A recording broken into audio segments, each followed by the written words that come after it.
Halo semua, di video ini saya akan menunjukkan cara install C di Linux.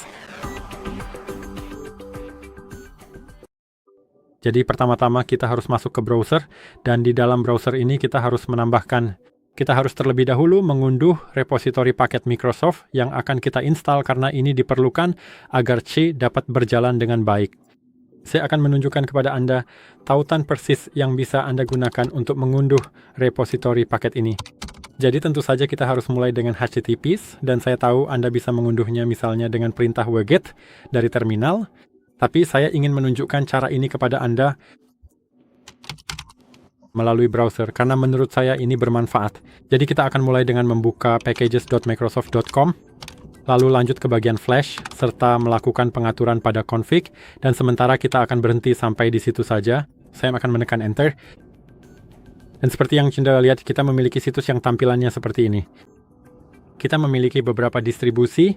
Jadi misalnya, jika Anda menggunakan Debian, Anda akan klik pada Debian. Jika Anda menggunakan Fedora, Anda akan klik pada Fedora. Saya akan klik pada Ubuntu karena saya menggunakan Ubuntu. Dan sekarang kita harus memilih versinya. Untuk melihat versi kita harus masuk ke terminal dan menggunakan perintah uname a.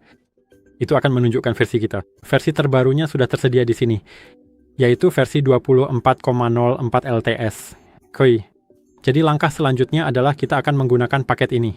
Dan dari sana kita perlu mengunduh berkas instalasi berformat deb tersebut secara lengkap. Seperti ini. Ini adalah yang kedua dari terakhir, jadi saya akan klik di sini. Ini sangat kecil. Seperti yang bisa Anda lihat, hanya 4 KB. Jadi kita bisa masuk ke terminal sekarang dan kita harus menginstalnya. Pertama-tama, saya akan pindah ke bagian unduhan, itu akan lebih mudah. Dan di sini ada paket deb yang sudah kita unduh sebelumnya. Dan kita harus menggunakan perintah. Kita harus menggunakan sudo terlebih dahulu karena kita membutuhkan izin administrator. Dan sekarang, mari kita gunakan opsi -e. Dan sekarang bukan lagi -e kecil sebelum perintah dpkg ini dijalankan. Jadi sekarang kita ketikkan -e besar dan diikuti dengan nama paket kita secara lengkap. Kita bisa melengkapinya secara otomatis hanya dengan menekan tombol tab pada keyboard kita. Di keyboard kita harus menekan enter. Tentu saja kita harus mengetikkan kata sandi dan kita harus menunggu sebentar dan sudah selesai. Sekarang kita bisa kembali lagi ke bagian home kita masing-masing. Dan di sini kita akan melakukan perintah sudo apt update terlebih dahulu sebelum kita lanjut ke tahap berikutnya. Dan setelah itu selesai, kita akan segera menginstal .NET SDK.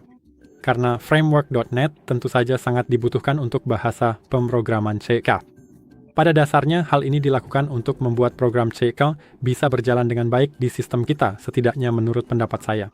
Jadi kita tunggu sebentar di sini.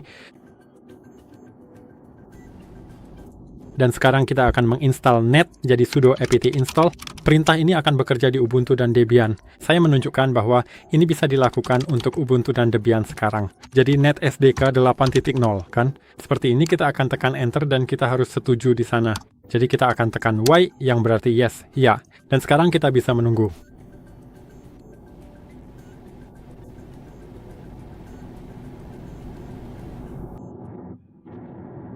Baiklah kalau begitu, jadi sekarang kita tunggu saja. Sampai prosesnya benar-benar selesai.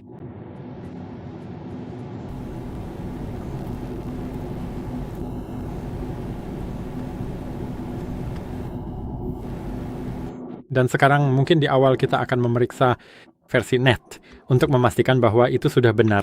Jadi seperti yang bisa Anda lihat, .NET versi 8 jadi sudah benar. Dan saya akan menunjukkan cara membuat proyek menggunakan this.NET. Jadi kita akan mengetikkan konsol baru. Dan nama proyek kami. Jadi halo dunia. Sebagai contoh, misalnya Anda akan menekan enter. Seperti yang Anda lihat, proyek kami sedang dibuat atau sedang dalam proses pembuatan. Jadi saat ini kita memiliki folder Hello World. Seperti yang Anda lihat, ini sudah dibuat. Kita bisa masuk ke dalam folder itu dan kita bisa meninggalkannya di sana. Seperti yang Anda lihat, kita memiliki beberapa file. File utama program CS adalah file utama yang berisi, menurut saya, baris Hello World. Pada dasarnya, baris yang mencetak Hello World. Jadi kita bisa memeriksanya. Jadi seperti ini, seperti yang Anda lihat, console write line Hello World. Jadi ini berfungsi. Dan sekarang kita bisa memeriksa apakah ini berfungsi dengan mengetikkan .NET Run di dalam folder. Jadi saya akan mengetikkannya dan menekan enter. Dan sekarang kita harus menunggu sebentar. dan dalam beberapa detik, teks Hello World seharusnya muncul di sana. Seperti yang Anda lihat, tentu saja Anda bisa mengedit file program ini, tentu saja Anda bisa menambahkan lebih banyak file ke dalamnya. Anda bisa mengeditnya dengan Nano misalnya. Seperti yang Anda lihat, kita bisa mengeditnya dan menambahkan beberapa hal baru, tapi Anda bisa melakukannya sendiri. Dan ini adalah akhir dari video ini. Inilah cara Anda bisa menggunakan C di Linux. Jika Anda merasa video ini bermanfaat, silakan beri like, subscribe ke channel ini. Dan saya harap bisa bertemu Anda di video-video berikutnya.